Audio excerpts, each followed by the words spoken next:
אהלן חבר'ה, היום נצפין לאזור החרמון. המסלול הראשון יהיה מסלול מים אתגרי בנחל חזורי. משם נמשיך לסיור קצר בנפילת נמרוד, ויום למחרת נצא לטיול קצר בג'ובה הגדולה וביער עודן. מסלול נחל חזורי מתחיל ונגמר בחניון נבי חזורי, בו נמצא גם אתר ההנצחה לחיילי סיירת אגוז. באפליקציית הניווט נרשום חניון נבי חזורי. נחנה את הרכב בנקודה אחת ונתחיל בירידה מתונה במסלול הכחול. המסלול עובר בסבב של שיחי פטל דוקרניים, ומיד אחרי פונה שמאלה ומתחיל לרדת אל תוך אפיק הנחל. אפשר כבר לשמוע ברקע את המים הזורמים.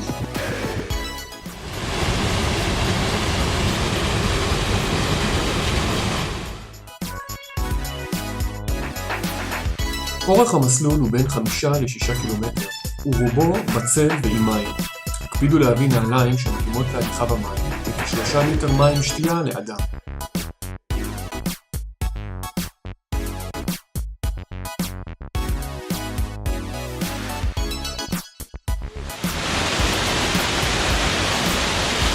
בחודשי החורף הזרימה בנחל חזקה והמסלול עלול להיות בוצי וחלק. ישנם חלקים עם טיפוס טכני ואתגרי משהו. כשהמסלול רטוב זה עלול להיות מסוכן. מומלץ לנקוט במשנה זהירות. שימו לב שאין שום רצועות משוחררות וששרוכי הנעליים שלכם קשורים.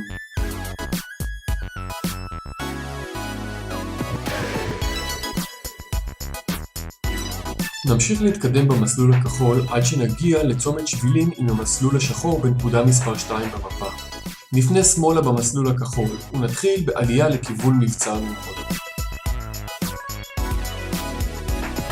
לאחר זמן מה נגיע לצומת שבילים עם השביל האדום בנקודה מספר 3 במפה. אנחנו נפנה שמאלה בשביל האדום. אלו שרוצים להמשיך למבצר נמרוד ברגל ימשיכו בשביל הכחול.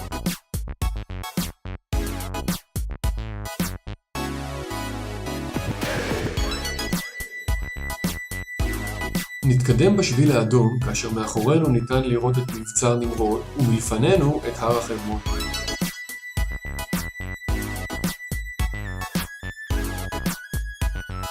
בימים עם ראות טובה ניתן לראות מכאן את כל עמק החולה. נמשיך להתקדם בשביל האדום עד שנגיע לדרך סלולה שמובילה לאתר ההנצחה של סיירת אגוז. נמשיך ללכת עד שנפגוש שער ירוק, שם נפנה שמאלה, ואחרי הליכה קצרה נגיע למגרש החניה בו השארנו את הרכבים. מכאן נמשיך בנסיעה קצרה אל מבצר נמרוד. הכניסה לאתר עולה כ-20 שקלים לאדם מבוגר. מבצר נמרוד נבנה במאה ה-12 לספירה על ידי האיוביים. יש כאלו הטוענים כי הוא נהרס מרעידת אדמה שפקדה את האזור במאה ה-16 לספירה. הטיול באתר מתאים לכל המשפחה ואורך לא יותר משעה.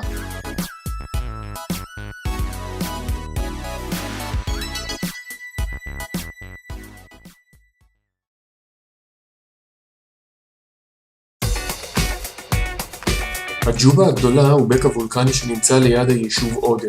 באפליקציית הניווט רשמו הג'ובה הגדולה. בכניסה יש שער ברזל נגד בקר, הקפידו לסגור אותו כשנכנסים.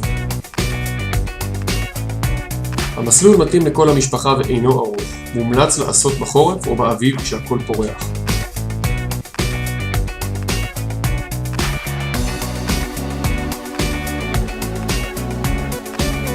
ניתן לרדת לתוך הבור של הג'ובה, אבל לא מומלץ כיוון שהכל שם מלא בשאריות של הבקר בסביבה.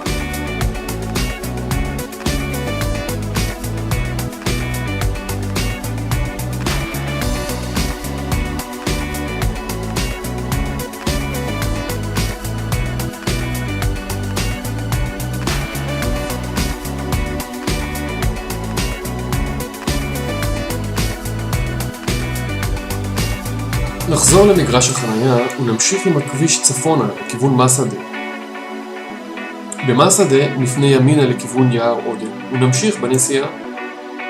לאחר זמן מה מתעכל הכביש שמאלה. מיד אחרי נרד ימינה בדרך העפר לחניה של יער עודן. מסלול יער עודן הוא מעגלי ומתאים לכל המשפחה. המקום מוסדר וניתן לעשות פיקניק במקום.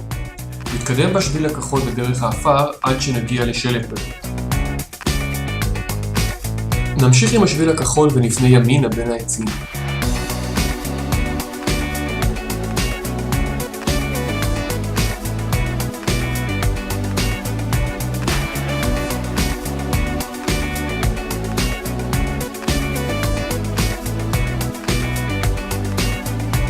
אחרי הליכה של כקילומטר בין העצים נגיע לדרך עפר לכלי רכב עם סימון שבילים אדום לכיוון ימין בנקודה 3 במפה.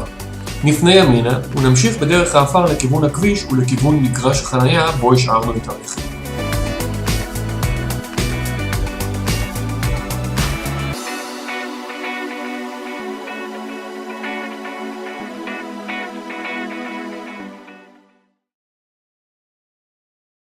ואל תשכחו להירשם לערוץ.